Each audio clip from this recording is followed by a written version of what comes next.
जे कांची व्यंकटी सांडो त्या सत्कर्मी रती वाडो भूत परस्परे पडो मैत्री जीवांशी. वासंती टेबलावरचं ज्ञानेश्वरचं शिल्प पुसता पुसता तोंडाने गुणगुणत होती. ओ माझ्या जीवाचं मैत्र, अहो उठून तासभर होत आलाय, केव्हा मिळणार आहे कॉफी? मी वासंतीकडे पाहत म्हटलं, पण तिचं माझ्या बोलण्याकडे लक्षच नव्हतं. वसंतराव, यतीनला सांगा माझ्या ज्ञानोबाला नाव मक्कू घाल म्हणून.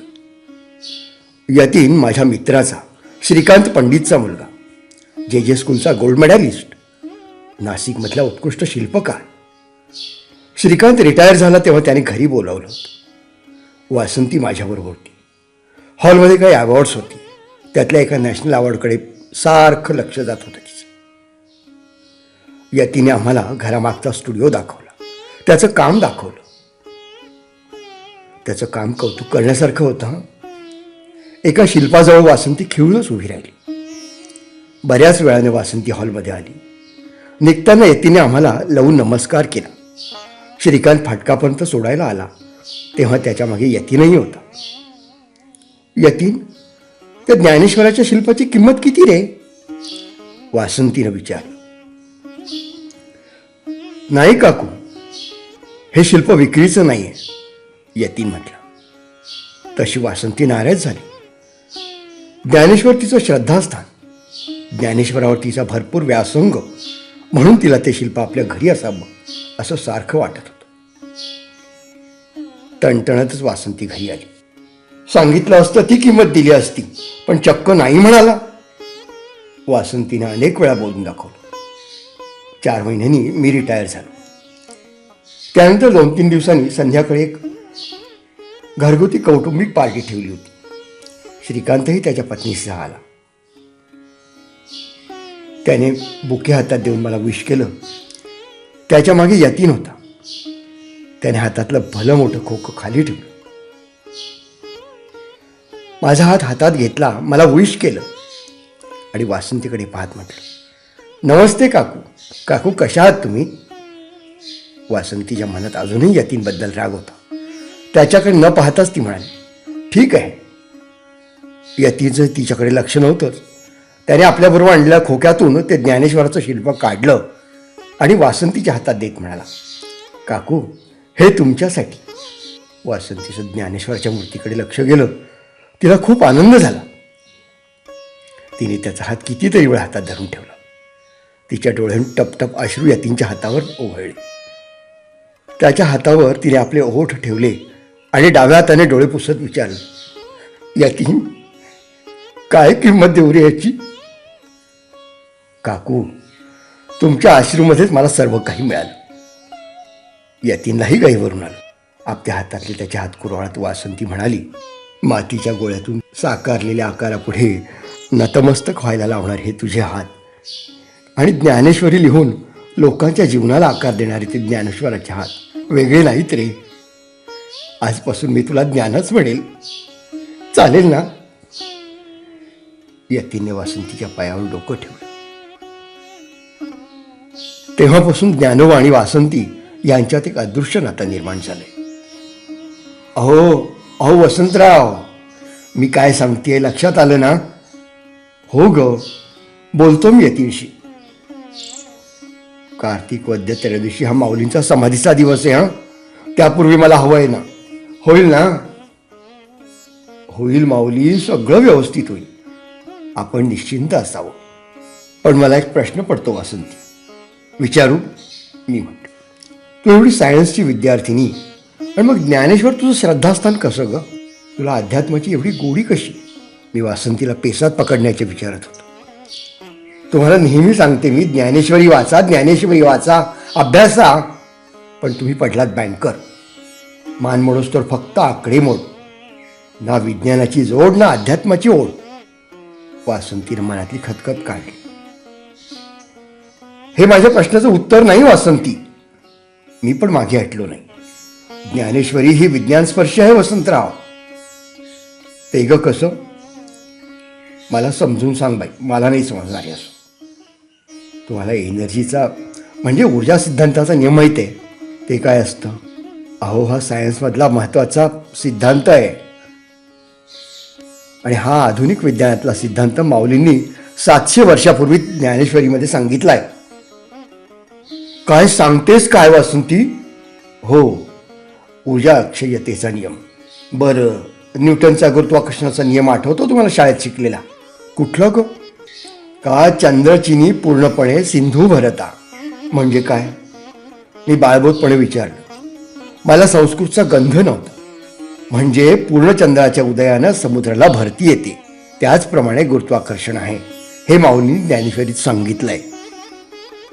वासंती खूप उत्साहाने बोलत होती. खरंच ग, ज्ञानेश्वरी ज्ञानमयो विज्ञानमयोसी आहे.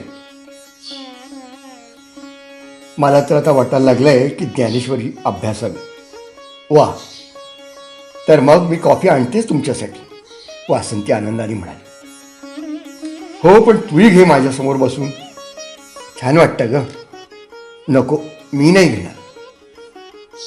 आजकाल पचन होत नाही, छातीत जळजळ होतो सारखं, आणि गिळताना त्रास पण होतो घशामध्ये. बायांचं हे नेहमीच आहे. डॉक्टरकडे जायचं नाही, औषधं घ्यायची नाहीत, नुसतं अंगावर काढायचं. घरगुती उपायांनी काही होतं का? वासंती, मी तुझं आता काही ऐकणार नाही. आपण आज डॉक्टर भाव्यांकडे जाऊया.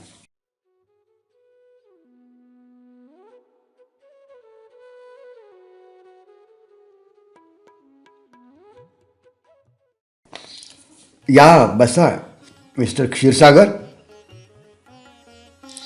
हो, भावे माझ्याशी बोलतो. डॉक्टरांची कन्सल्टिंग मोठी होती आणि त्याच्या शेजारी अजून 3 डॉक्टर बसलेले होते. नगरकरांनी वासंतीला तपासलं. हां, बोला काकू, काय होतंय? डॉक्टर नगरकरांनी मृदू आवाजात विचारलं. डॉक्टर, गिळताना घशात खूप त्रास होतो हो. अन्नपचन पण धड होत नाही, त्यामुळे छातीत जळजळ होते सारखी. मला काही होत नाही म्हणणारी वासंती आता खरं ते सांगत होती.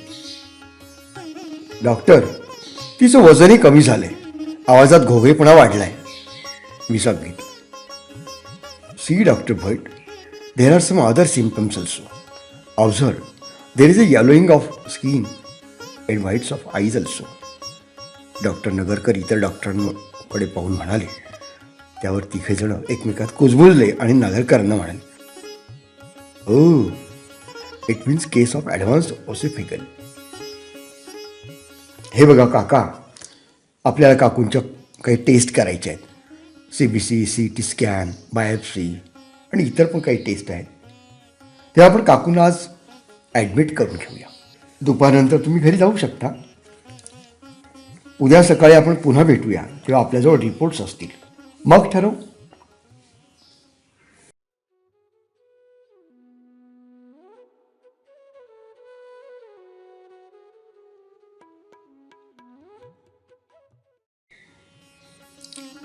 रात्रीची जेवण आटोपून वासंतीच्या आवरावर चालू होती. मी दिवाणावर नुसते डोळे मिटून तळमळत होतो. मिटलेल्या पापण्यातून झिरपणारा फिकटचा उजेड काळवंडला आणि मी डोळे उघडले.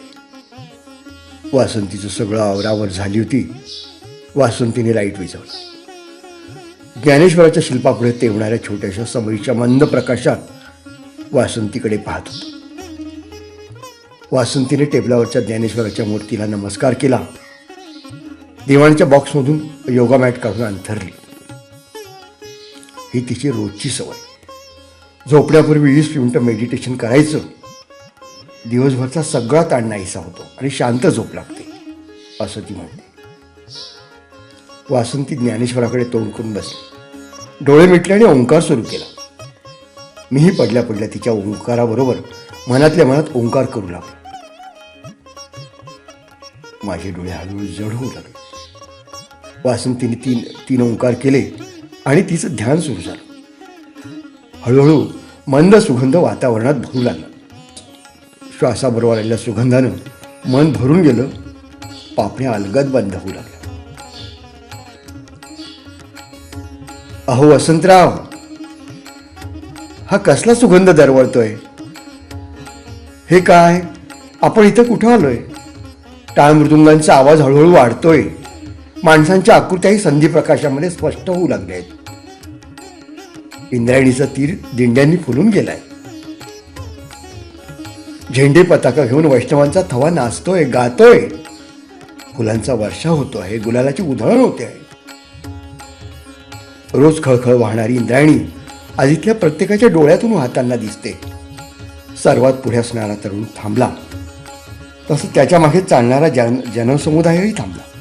त्याने मागे वळून बघितलं. अरे, हा तर ज्ञानोबा, म्हणजे हा संजीवनी समाधी सोहळा तर नाही? ज्ञानोबाच्या मागे मूकपणे चालणारा मोठा निवृत्ती आणि धाकटा सोपान दृष्टीस पडेल.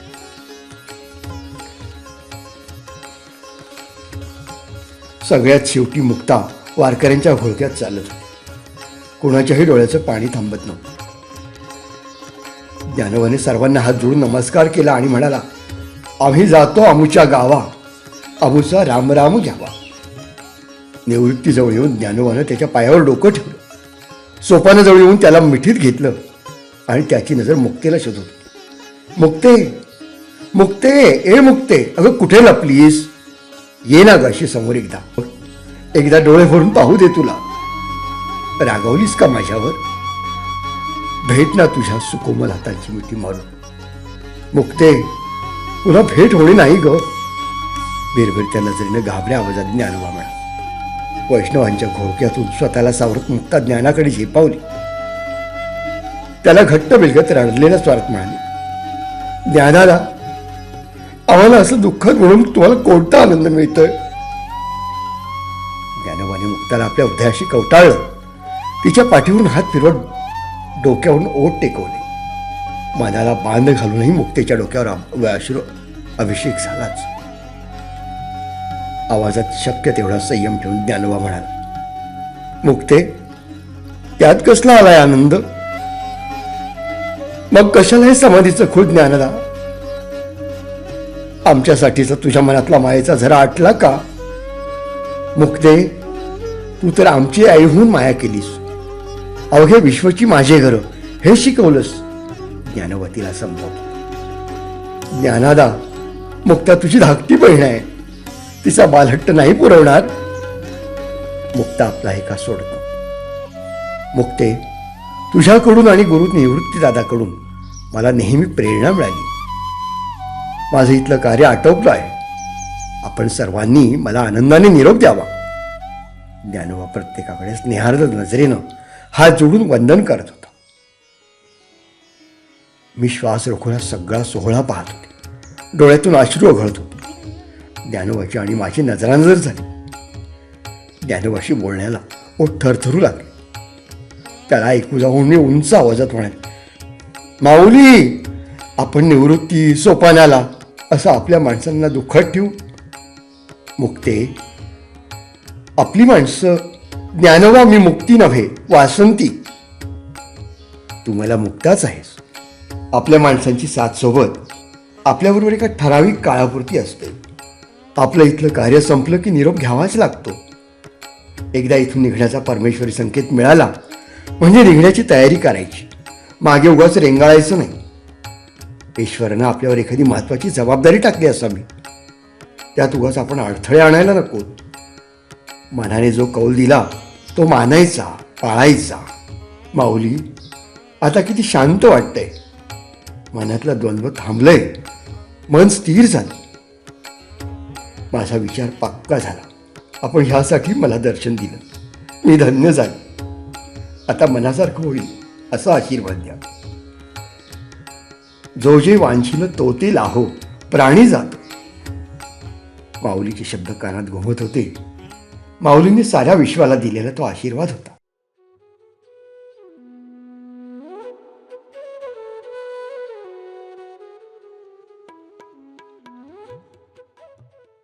या काका, या. काकू, कशा आहात? बसा. हे बघा, काही काळजी करू नका. आपण ट्रीटमेंट सुरू करणार आहोत लगेच. डॉक्टर मला समजावतो आणि वासंतीलाही कळेल अशा आवाजात म्हणाले. कोणती ट्रीटमेंट डॉक्टर? या स्टेजला सर्जरी थोडी, पण आपण तेवढी रिस्क घेऊया. केमो आणि रेडिएशन यांचं कॉम्बिनेशनचे काही सायकल्स करावे लागतील. डॉक्टर आम्हाला ट्रीटमेंटविषयी सांगत होते. म्हणजे इंग्रज असलीच वाटतं, वासंती म्हणाली. मी नाही समजलो काकू. डॉक्टर भाव्यांनी तुमच्याकडे पाठवलं तेव्हाच माझ्या मनात शंकेची पाल चुकचुकली. आता काही या रिपोर्ट्सने त्याच्यावर शिक्का मारला, एवढंच. कुठल्या प्रकारची इंग्लिड असली बाबा मला? म्हणजे कुठला कॅन्सर आहे बाबा? सॉरी काकू, अन्ननलिकेचा कॅन्सर आहे. वाटलंच मला. काकू, तुम्हाला धक्का नाही बसला? अहो डॉक्टर, तुमचं मोठं नाव आहे ह्या रोगावर इलाज करण्यामध्ये. तेव्हाच काकू किती शांतपणे बोलतायत तुम्ही. तुम्हाला मरणाची भीती नाही वाटत? डॉक्टर, अरे बाबा, एकदा का ज्ञानदेवाशी नातं जुळलं ना, काय आयुष्य सुखाचं होतं. जगणं साधना आणि मरण समाधी होते.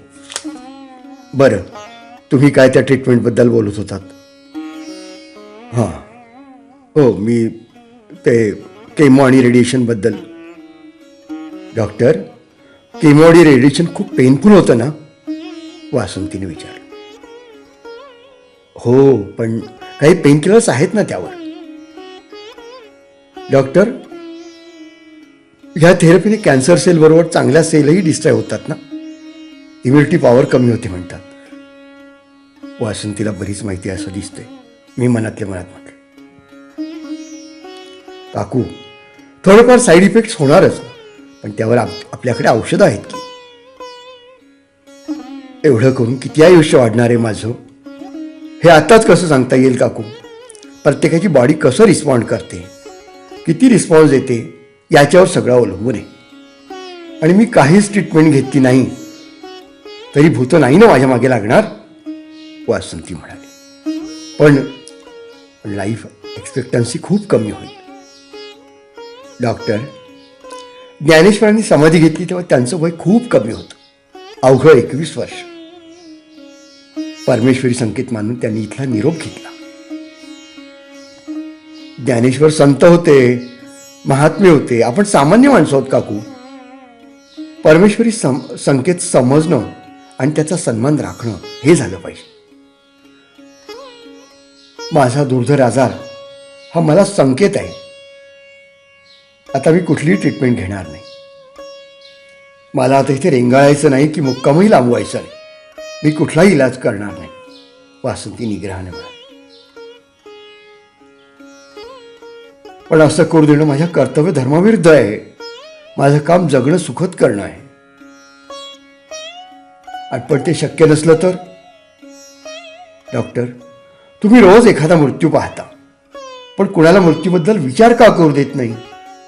माझं जगणं जसं समृद्ध असावं असं मला वाटतं ना, तसं माझं मरणही मनासारखं व्हावं. त्यालाही एक डिग्निटी असावी. तुमचा निर्णय योग्य की अयोग्य हे मी नाही ठरवणार, पण माझं कर्तव्य पेशंटचं जगणं सुसह्य करणं आहे. पण डॉक्टर, मला माझं मरण सुसह्य करायचं आहे. मला जगण्याची अनिच्छा नाही, पण मरणाची ओढही नाही. ते केव्हाही येऊ दे, मी त्याच्या स्वागताला सदैव तयार आहे. काकू, तुमच्या या धाडसी निर्णयाचं मी स्वागत नाही पण सन्मान करतो बुवा. धन्यवाद डॉक्टर. देव तुमचं कल्याण करू, वासंती म्हणाली. तसं डॉक्टरांना हसू आलं. खूप खूप आभारी आहे डॉक्टर. आता खऱ्या अर्थाने मी जगायला मोकळी झाले आणि आनंदाने. वासंती, झालं ना मनासारखं? आता मरणाचं नाव सुद्धा काढू नकोस. मी घाईघाईनं वासंतीला थांबवत म्हणा. डॉक्टर आणि वसंतराव, तुम्ही पण. आपण मरण हे जगण्यापासून वेगळं नाही करू शकत. यावर जस्टिस चंद्रचूडांनी खूप चांगला विचार मांडलाय. Life and death are inseparable. Every moment our bodies undergo change. Life is not disconnected from death. Dying is a part of process of living.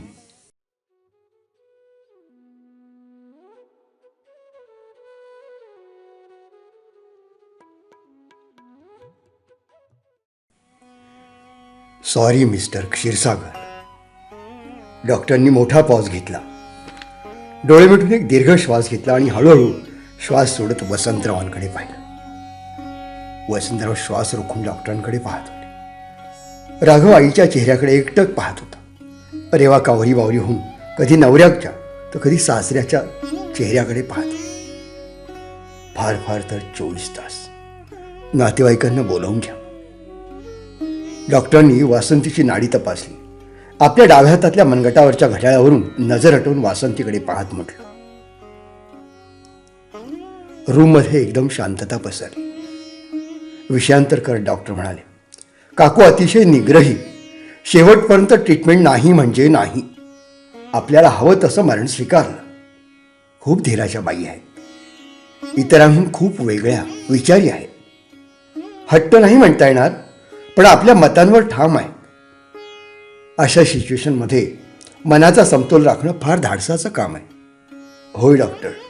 रोज श्रीश्रींची सुदर्शन क्रिया, त्यानंतर मेडिटेशन चालतं तासभर. ह्या आजारपणाच्या अगोदर दरवर्षी ट्रेकिंग असायचं. वसंतराव उत्साहाने सांगत होते. जिम करणं, ट्रेकिंगला जाणं आम्हीही करतो हो, पण त्यात कन्सिस्टन्सी नाही. वासंतीची नाडी परत परत पाहत डॉक्टर म्हणाले, ही त्या बाबतीत फार काटेकोर स्वयंशिस्त लावून घेतली तिने स्वतःला. वसंतराव कौतुकाने म्हणाले. वासंतीला नेहमी हट्टी म्हणणारे वसंतराव तिच्याकडे अभिमानाने पाहू लागले. आपल्या माणसांचे गुण दुसऱ्याकडून ऐकल्यावर मगच ते कळतं. त्याचं कौतुक वाटायला लागतं.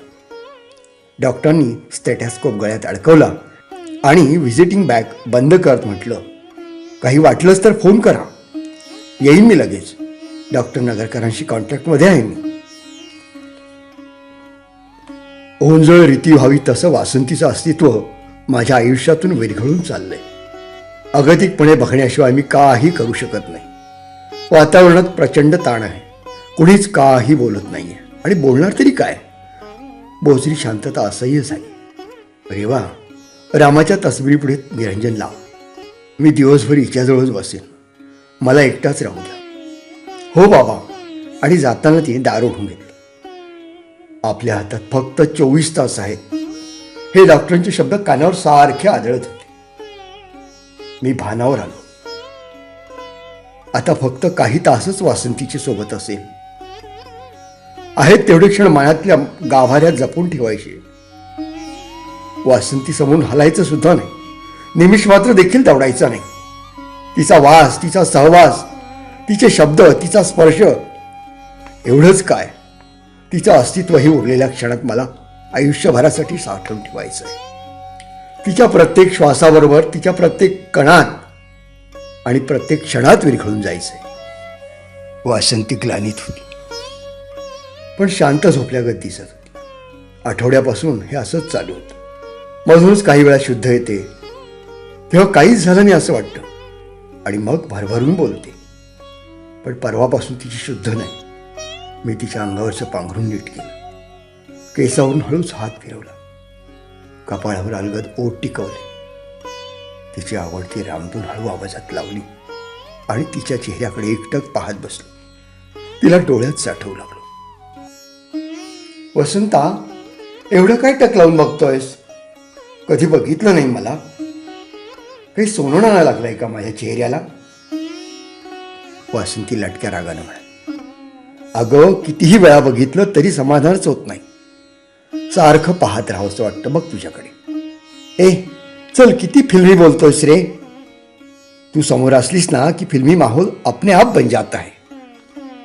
तुझ्या भोवती असं धुरांचे ढग गर्दी करतायत. संगीत अपने आप बजने लगता है. मला वाटतं तू आता एखादं गाणंही म्हणायला लागशील. ही सगळी तुझ्या चेहऱ्याची जादू आहे. तुझं आपलं काहीतरीच. मी आता घरातही घुंगटच घेत जाईन. ए, तुला तो फिरोज खानचा धर्मात्मा आठवतो? त्याच्यासारखी अवस्था होते बघ माझी. तेरे चेहरे में वो जादू है, बिन डोर खिचे जाता हूं. त्याची गोष्ट वेगळी आहे. त्याच्यासमोर ड्रीम गर्ल असते, मग तसंच होणार. माझी ड्रीम गर्ल त्या हिमापेक्षाही सुंदर आहे.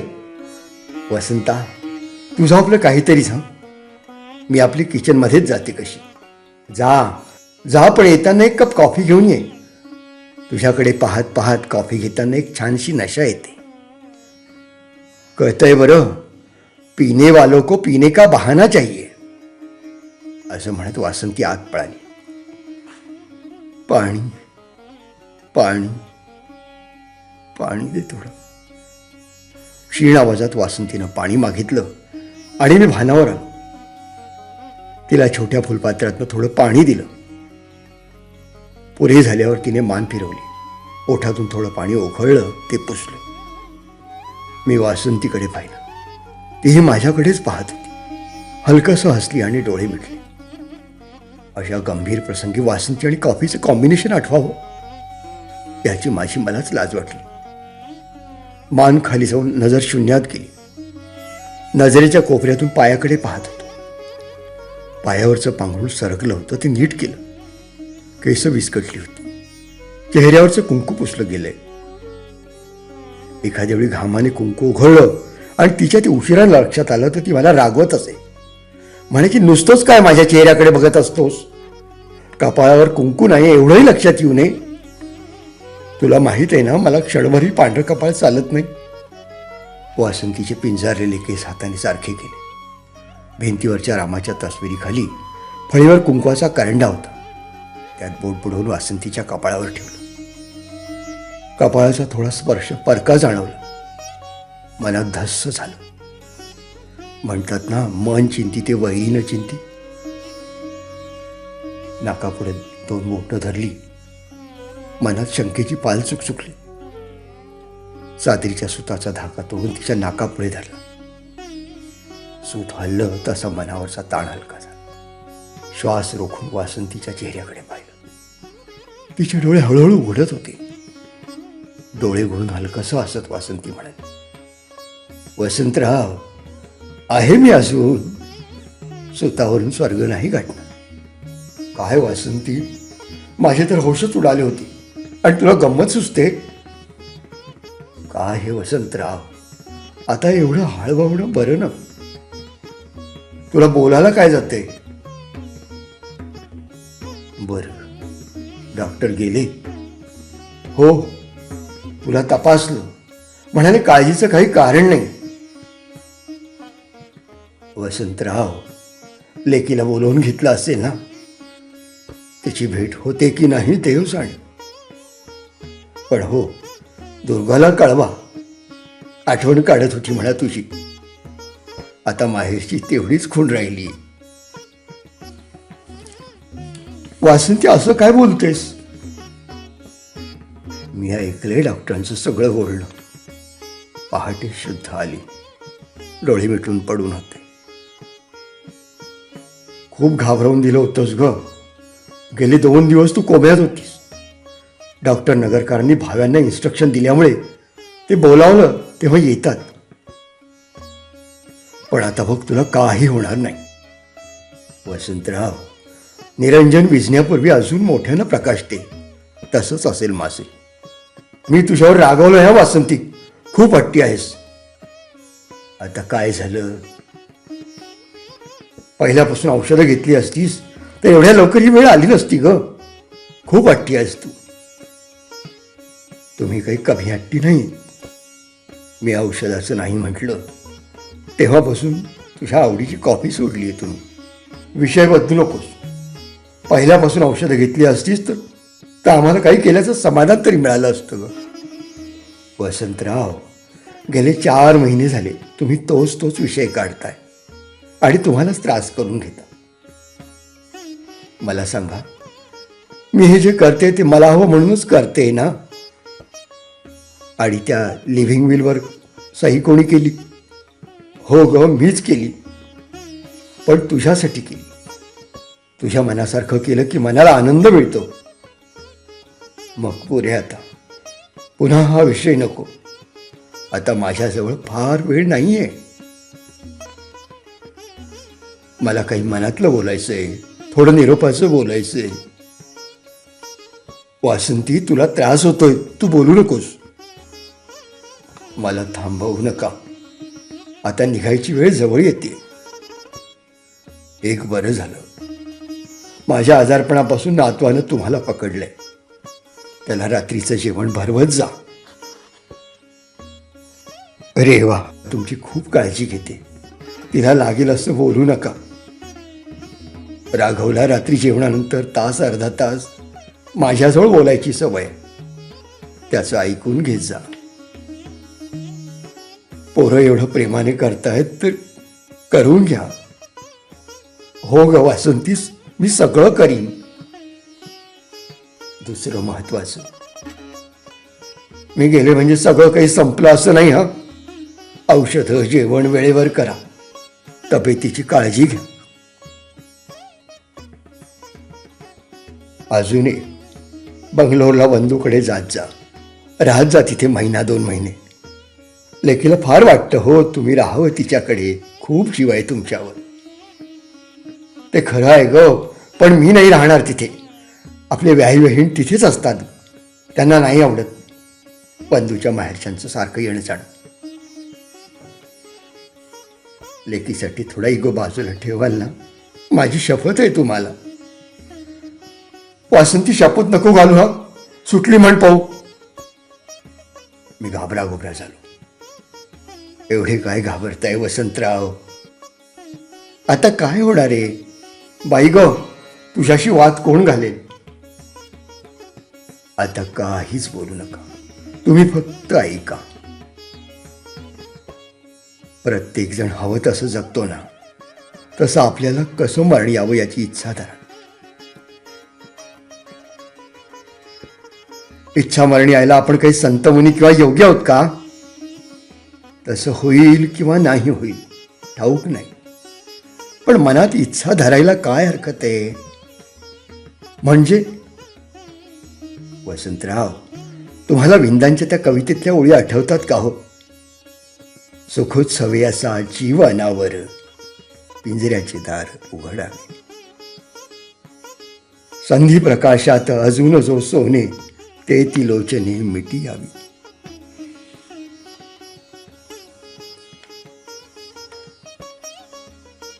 वसंतराव, आपलं जाणं म्हणजे आपल्या अंतरंगात चाललेला उत्सव असावा. इथला मुक्काम हलवताना कुठलं दडपण नसावं, अनामिक भीती नसावी. आपल्या माणसांना डोळे भरून पाहून घ्यावं, तृप्तीचा एक ढेकर द्यावा. जेवढं दिलं त्याबद्दल त्या परमेश्वराचे मनोमन आभार मानावे. संथ चालणारा श्वास इतक्या संथपणे विरघळत जावा.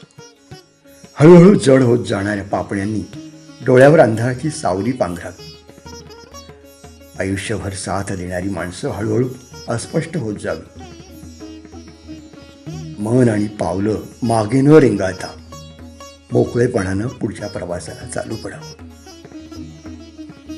वसंतराव, माझ्या निरोपाची वेळ झाली. आता नाही थांबू शकत. डोळे मिटू पाहताय, श्वास मंदावत चाललाय.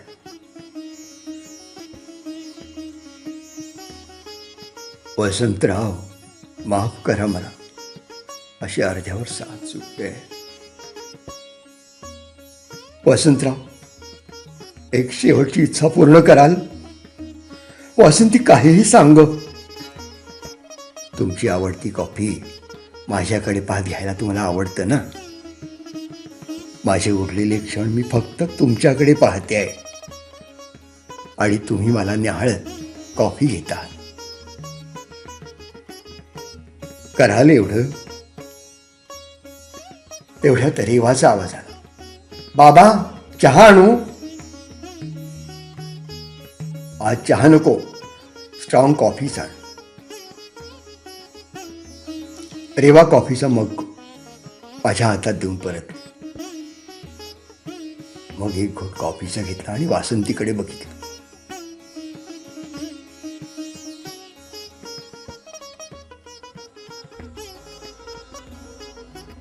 वासंतीकडे पाहून माझे डोळे डबडबले. माझ्या समोरची वासंती अस्पष्ट दिसू लागली. मी डोळे मिटून परत उघडले. समोरच्या टेबलावरचा ज्ञानोबा स्नेहार्द्र नजरेनं माझ्याकडेच पाहत. मी उठून ज्ञानेश्वराजवळ निरंजन ठेवलं. वासंतीजवळ येऊन बसलो. वासंतीचा चेहरा आता क्षणभरही दृष्टी आढळू द्यायचा नाही. तिच्याकडे पाहत उजव्या हातात तिचा डावा हात घेतला आणि माझ्या डाव्या हाताने तिच्या कपाळावर हळूवार थोपटलं. वासंतीचा अतिमंद झालेला प्रत्येक श्वास शेवटचा असेल असं वाटत होतं. वसंतराव ज्ञानोबा माझ्याशी बोलले. मला सारखे मुक्ता मुक्ताच म्हणत होते. अगं, मागच्या जन्मी ज्ञानाची मुक्ताच असशील तू. मागच्या जन्मी का, ह्या जन्मी सुद्धा आमचं नातं आहेच की.